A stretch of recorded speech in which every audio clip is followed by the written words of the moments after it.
Hey, Rebel Bankers, this is your host, Chris Naugle, and welcome back to the Real Estate Money School. And we're going to do a really fun thing today.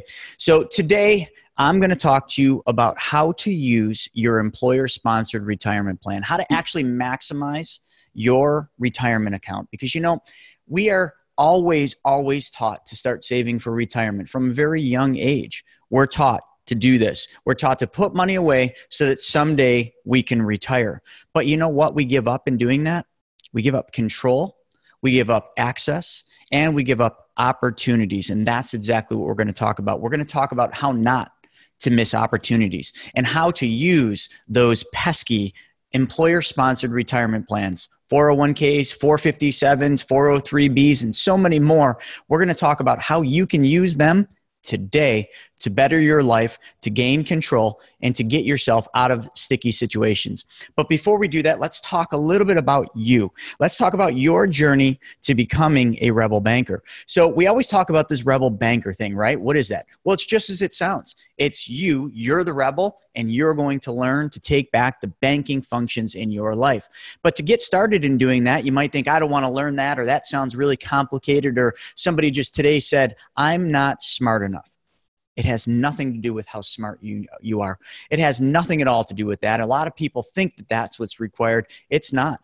It's about you changing your mindset. It's about you changing the way you think. And also, largely, it's a big part of you believing that everything you've learned about money is not all the truth. So this is about the truth. This is about you taking back control of your money, becoming a rebel banker, and it starts right now. I've always got a watch on that says now because that's always the right time. Today I got a bracelet on that says the time is now. Well, the time is now, and that's what we're going to get into, but you guys got to get ready to take action. It's great to absorb these. It's great to listen to these podcasts, but if you don't do anything with this knowledge, what's going to change? What's going to change in your life if you don't take action right now? I'm going to give you some action items today. I'm going to give you something that once you're done with this podcast, you can apply in your life to change something, Now, not every one of you had the same situation, but I bet you this is going to resonate with almost all of you watching this podcast today. So let's jump right into this and let's teach you guys how to be a rebel banker. So we're going to talk about retirement. We're going to talk about the retirement accounts that so many Americans have because we've been taught that that's what we're supposed to do. We're supposed to put money away into our retirement accounts. And what do those retirement accounts look like? Well, when you get a job and you get hired, they tell you that, and also our company offers you a 401k plan. Maybe it's a 403b, maybe it's a 457 if you're in the government sector, but they're going to say this is a positive thing. We have this plan set up so that you can put your hard-earned payroll, your hard-earned dollars into this account, and you can save for retirement. And some of these companies are going to offer you a match. A match is truly free money. If you put in 5% of your pay into your 401k, the company just might match you 3 or 4%. Maybe they're following the safe harbor rules, which gives you 4%, but they're going to put money away into that account for you. And that is awesome because that is free money. But let's really think about what we're actually doing when we get excited about putting money away for retirement into these retirement accounts. And I urge all of you to actually go in and Google, how did 401k plans start? What was the origin? Why did these vehicles get created? And you're not going to like the answer you see. They were a Band-Aid. These vehicles were started to create or provide a Band-Aid for taxes that the public and all the people out there were mad at the government for. Check it out. Check out the origin of 401ks because you know what they are? They're really a place where you put money and you lose control. Because let's focus on 401ks. Let's focus about what we're doing. You see, at a young age, we're taught to put money into these vehicles. Our parents, our grandparents probably said, you don't want to be part of the 95% that aren't going to be able to retire. So you got to take your money and you got to save. Put it into the retirement account. Put it into that IRA. Put it into some account that you are going to lose control of. Except for they don't say that. They just say, put it away for your retirement. So depending on how old you are, I'm 42. Retirement in legal ways and by the IRS code says that I can't take that money until 59 and a half without paying a penalty. Meaning, I have no access to that money until 59 and a half. Oh, but then I can take the money out after 59 and a half. But what does that mean? Well, most people are putting money into these employer-sponsored retirement plans, and they're doing it because of the tax deduction. You're putting the money from your paycheck into this vehicle so you don't pay tax on that money. And that is great. A tax deduction is always a good thing because it's either you keep the money or you give the government money. I'm not saying that's a bad thing, but let's talk about the next part. Once the money goes into your 401k, into your employer-sponsored plan, who is in control of that money? Are you in control, or is the financial institution in control? Think about that for a second. Who is really in control of that money? Well, some of you might be thinking, well, I think I'm in control because I can pick the funds. Well, but then I want you to think about that. Are you in control because you can pick the funds and the investments, and you can direct the investments into whatever you want? Well, think the next level. Who actually picked those funds, those stocks, bonds, mutual funds, or ETFs that you have the ability to invest in? That's right, the financial institution. They were in control of picking and choosing what you have the ability to invest your money in. So now, who's really in control? They are. So we put our good dollars into this vehicle. And let's talk about your good dollars, right? Are your dollars worth more today or in the future? Well, that's a pretty interesting question. And the answer is absolutely, your dollars are worth the most today. Because in the future, your dollars will be worth less because of a hidden tax called inflation. And we're not going to go there. But in the past, your dollars were worth more money, weren't they? And if you don't believe that your dollars are worth the most today, just think about how many candy bars you could have bought 20 years ago with $1. And the answer is very simple. It's more than you could buy today. So your dollars are worth more today. So you're giving up your good dollars today to essentially be paid back with weaker dollars later. Because of inflation and because of taxes, the dollars you're going to be paid back with later are weaker dollars. So what are you really doing when you're putting money away into these employer-sponsored plans? Well, you're giving up control. We already established that. You're giving up your good dollars today in exchange for a tax deduction today. Now, you have to weigh that out, and that's where a CPA comes into the mix. You need to decide, is it really worth giving up my good dollars today and giving up the opportunities that my good dollars could take advantage of today or in the near future to put them away and give up control? Your CPA and you can help figure that out. So we give up those good dollars today, and we put them in a basket of investments that are chosen for us by the financial institution. And by picking these investments and putting our money there, they're going to charge us fees. There are fees, folks. Yes, 401ks do actually cost money. And the investments in the 401ks have fees as well. If you're in mutual funds, they have management fees, 12B1 fees, and sometimes other fees. And if you don't believe me, then when you get that prospectus, that packet that they mail you once a quarter or some maybe once a year, you never read that, do you? It just goes right in the garbage can. But that's funny because that's what most people do. When I ask people what they actually know about their 401k, I get all sorts of answers, but really, let me tell you what people know based on the answers I've heard.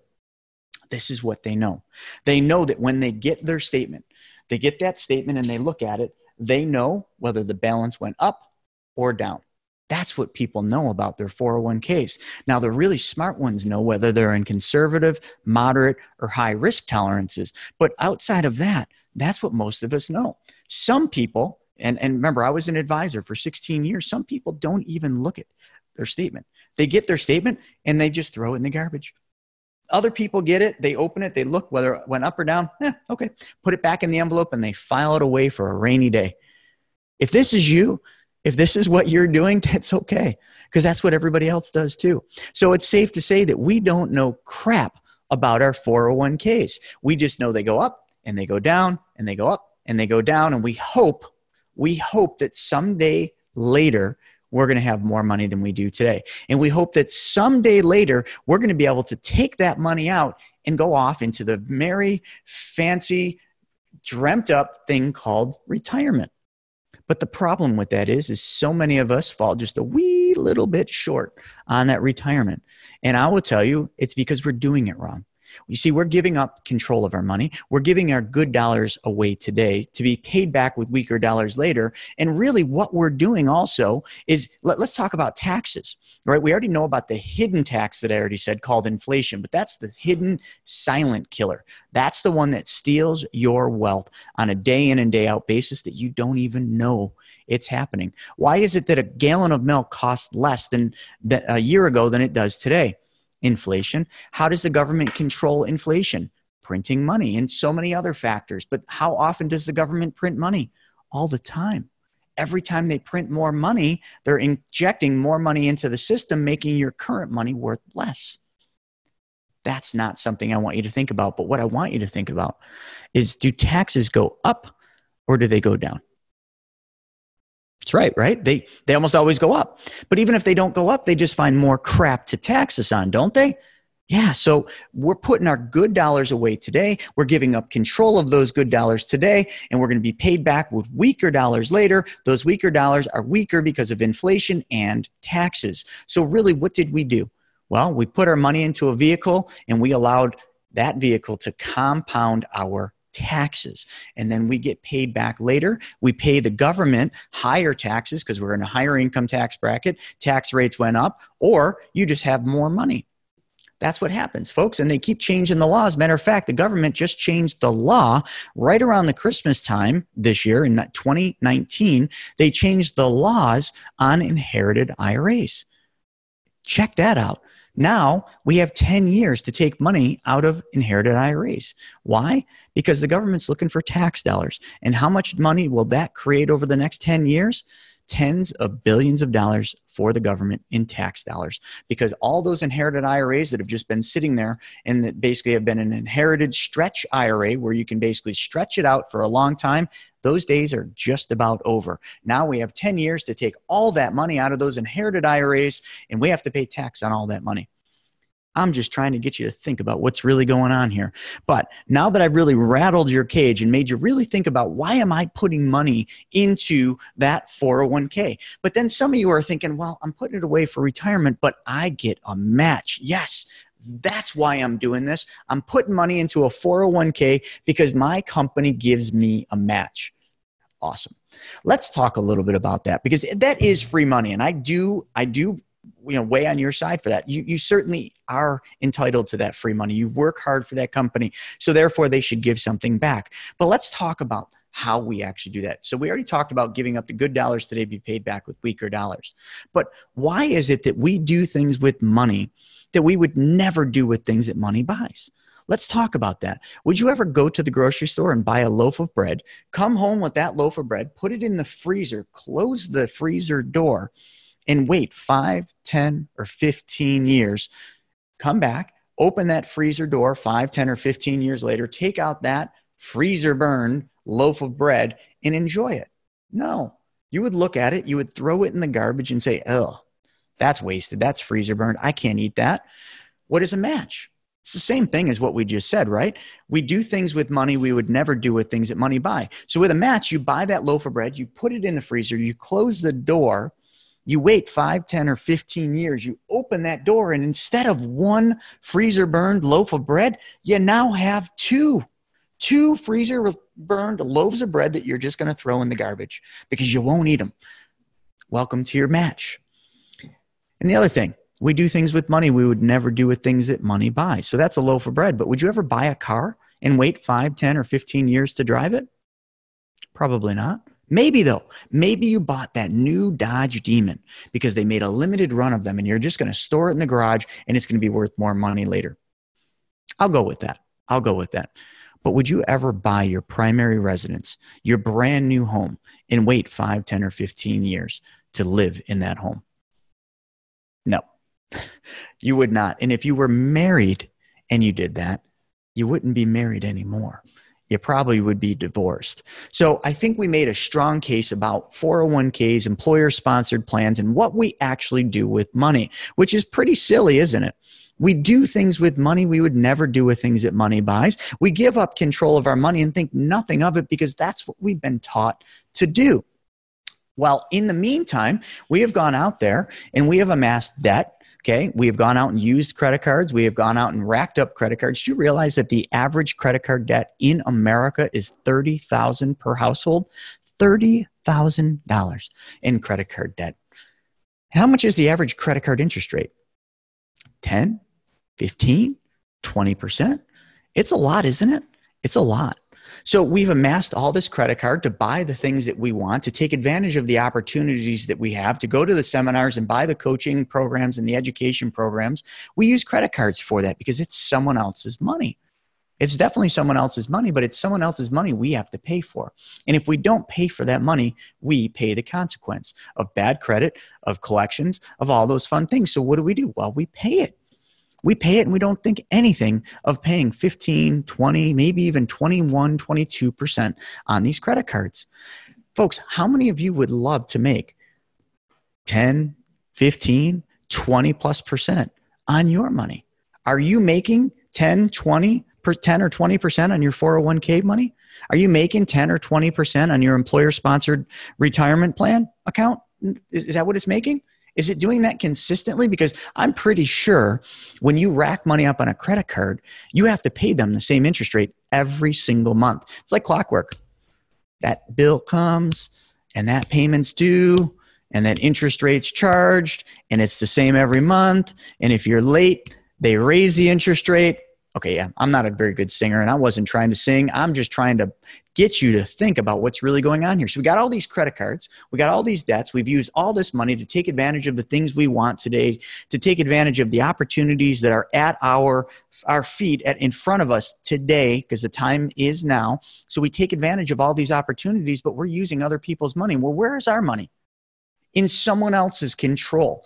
It's in the financial institution's control, right? It's in the bank's control, because don't you have money over in the bank? Oh yeah, but I don't want to touch that.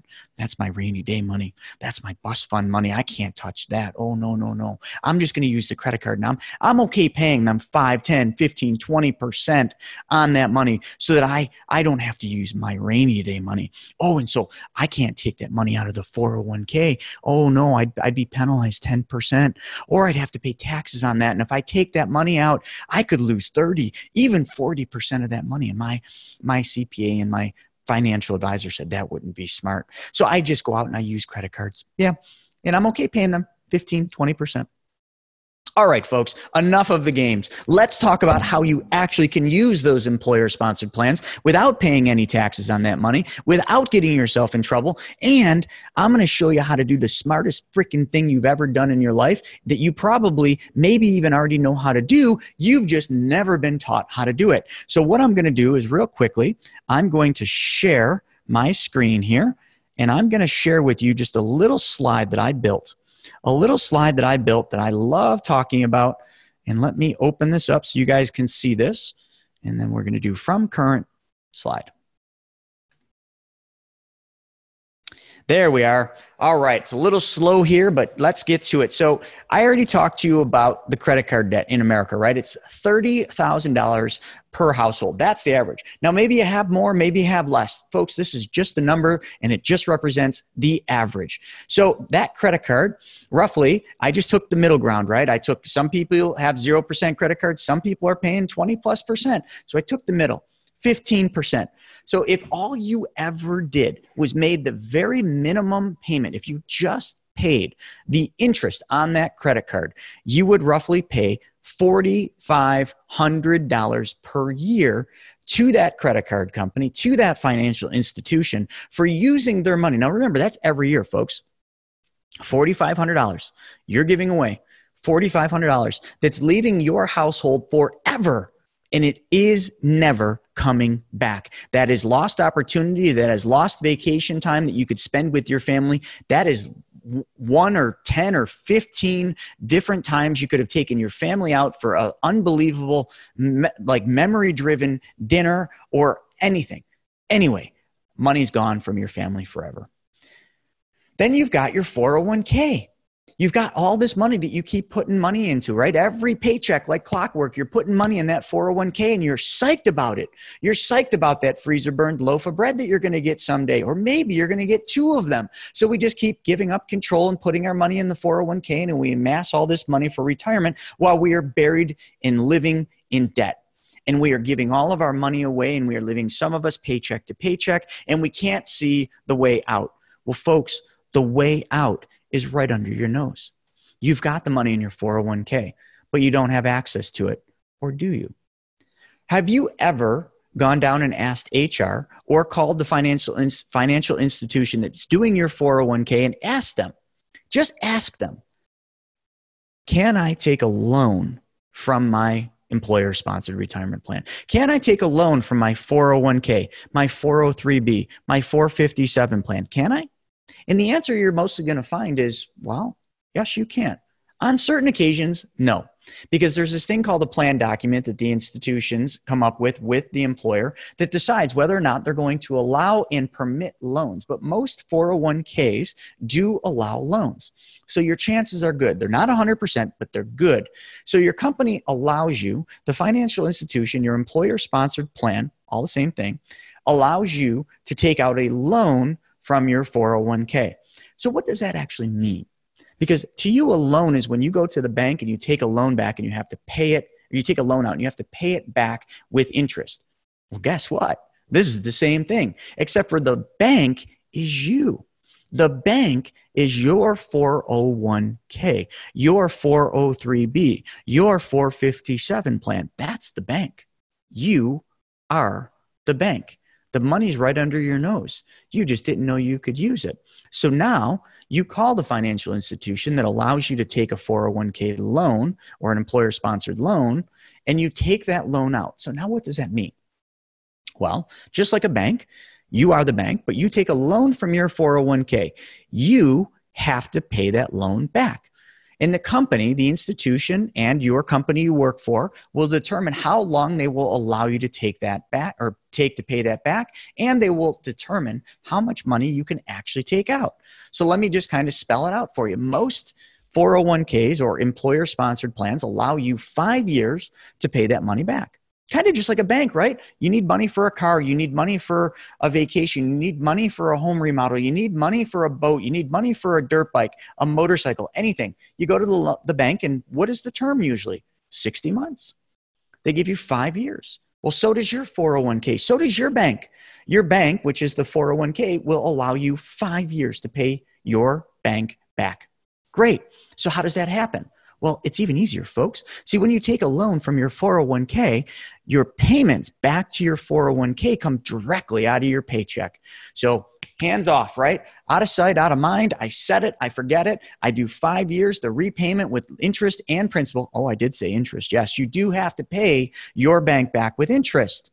Okay, so we're going to cover that in a second. So you got 5 years to pay this back. Same term that it would take to pay your bank back.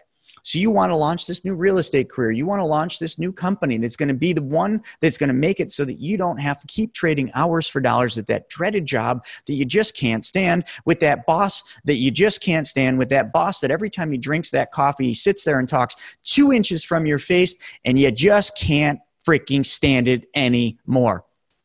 You know where I'm coming from? Right. So you're looking for the way out. You're looking for the way to stop trading hours for dollars. Well, I'm going to start teaching you how to do that. But the only way you can get out of your own mess is to get rid of this lingering debt, this $30,000 in credit card debt that you have over your shoulders. Because with that credit card debt, you're never going to be financially free. You're always going to be stuck on the financial hamster wheel. So this is it, folks. This is how you get off the damn hamster wheel. You ever see one of those hamsters run? They just run and they run and they run. Some of those hamster wheels even have the water bottle right there. So the hamster doesn't need to even get off the hamster wheel, because let them run. Forrest, run, right?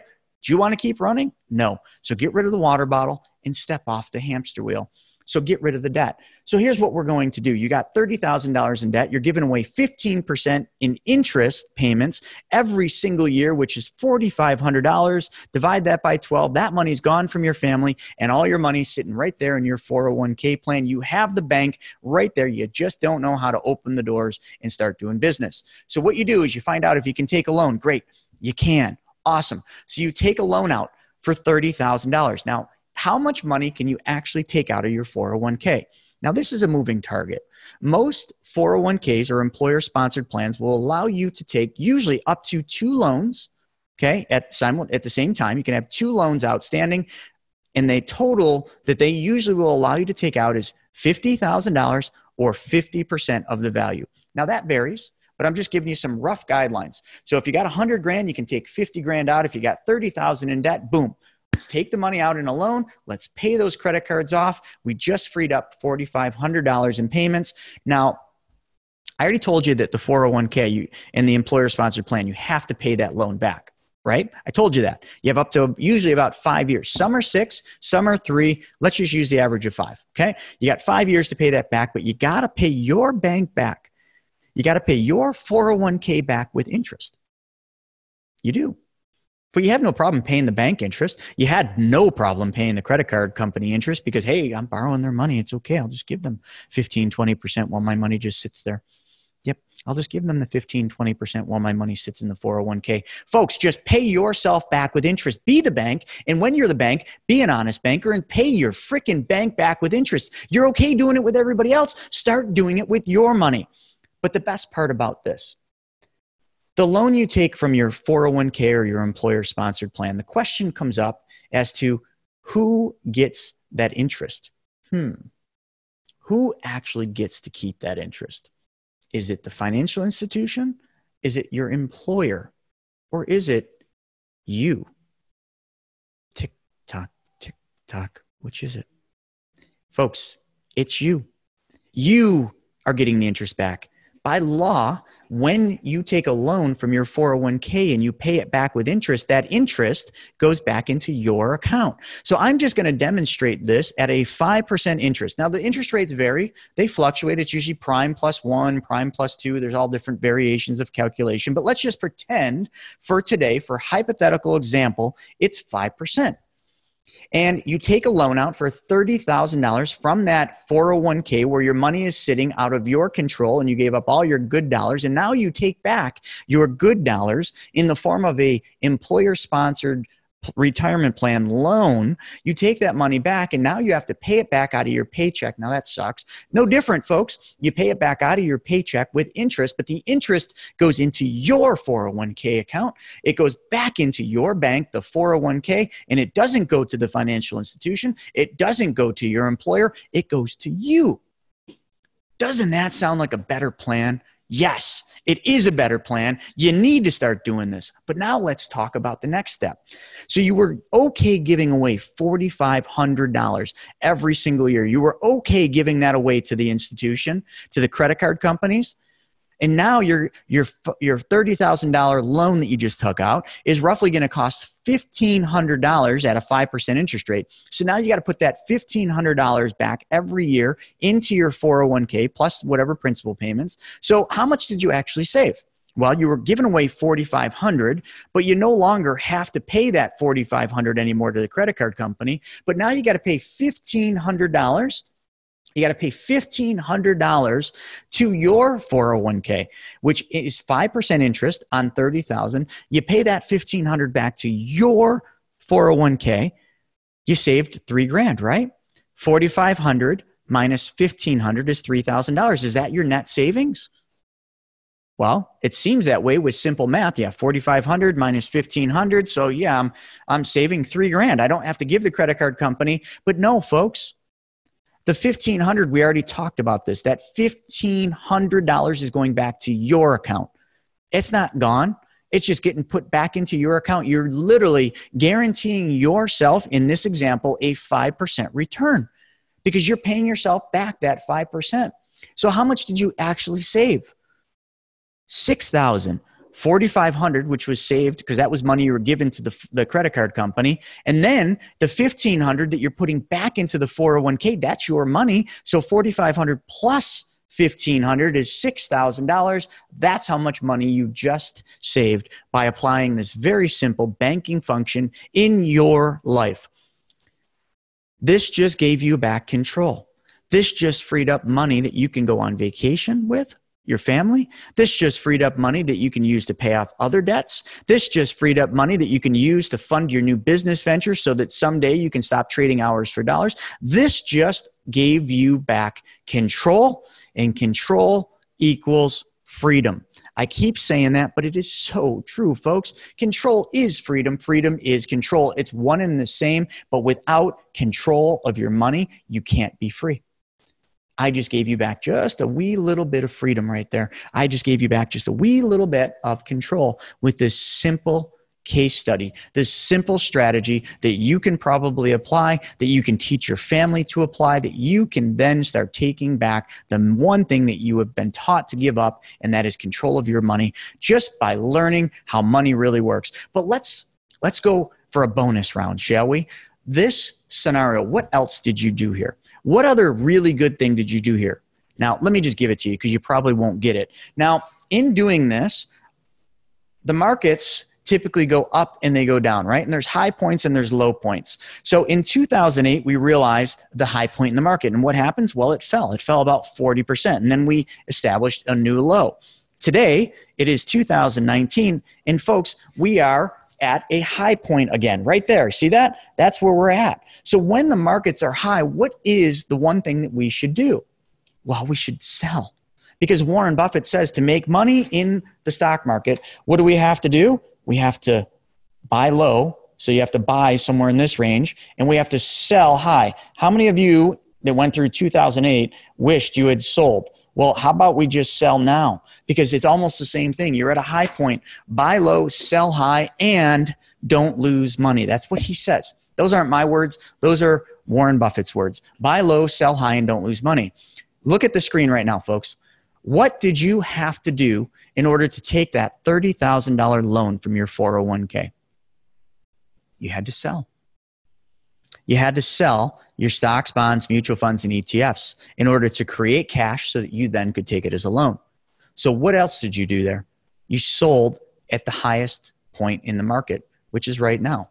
Now, some of you might say, well, that's Chris. That's not the highest point. The highest point was yesterday. Look, folks, I'm not counting. I just know we're at a high point in the market. We're in the 11th year of a 7-year cyclical cycle. You're at a high point. Let's not count all the pennies on the floor. Let's just establish and understand that this is probably the final hurrah. We are at the end of the race. We are at the end. So now is the high point, and you should take action. By doing this strategy, you did exactly what Warren Buffett told you to do. You sold high and you didn't lose money because you got your gains out. When you sell and you move to cash. And when I say sell, I don't mean take the money out or taking the money out as a loan. I simply mean the money moves to a conservative or a cash account within your employer-sponsored plan. So you got out at the high point. Pat yourself on the back. Yeah, big rah-rah. Yes, you did it. You got out at the high point. You listened to Warren Buffett for the first time because you know what that man's doing right now? Waiting. Silently, secretly waiting. He's sitting on billions of dollars in cash. He's not buying anything. He's not doing what everybody else is doing because everybody else is buy. The market's high. Let's make money. Buy. No, he's sitting on cash waiting because he is going to buy right here. He's going to be buying when everybody else is selling because that's what smart money does. And that's what this strategy does for you. So you just eliminated $30,000 in credit card debt. You got rid of $4,500 in interest-only payments to that credit card company that kept you trapped, kept you in debt, and kept you working harder and harder and harder every single year just to maintain, not to get ahead, just to maintain. You did what Warren Buffett said. You got out of the market at the high point. You moved your money out of the market at the high point. And folks, this is right now just for time stamping. This is December 27th, and this is 2019. We are at a high point, okay, at the end of the year. You got out of the market. You took a loan from your 401k, the bank, as I like to call it. You then established a repayment term because you're an honest banker. So you're going to repay yourself back with interest right there on the thing, a hypothetical 5% interest rate. That money, then that 5% interest that you're repaying yourself back with goes into your account. So you got out at the high point and you pretty much locked in a 5% interest rate. Yes. Good job. And here I got one better. Oh, yeah. Yep, it's a sound machine, but it works and it does cool sounds. So you did it, folks. You did a good thing. You just learned an unbelievable strategy. Save this, write this down, and implement this. If you've got credit card debt and you've got that money sitting in someone else's control, folks, it's time. The time is now to take back control. And the one you heard it from is none other than the Real Estate Money School. And this is your host, Chris Naugle. Thank you all for joining me for another edition of this episode of the Real Estate Money School. I hope these golden nuggets help you. I hope you apply them. Thank you, folks. Enjoy your day.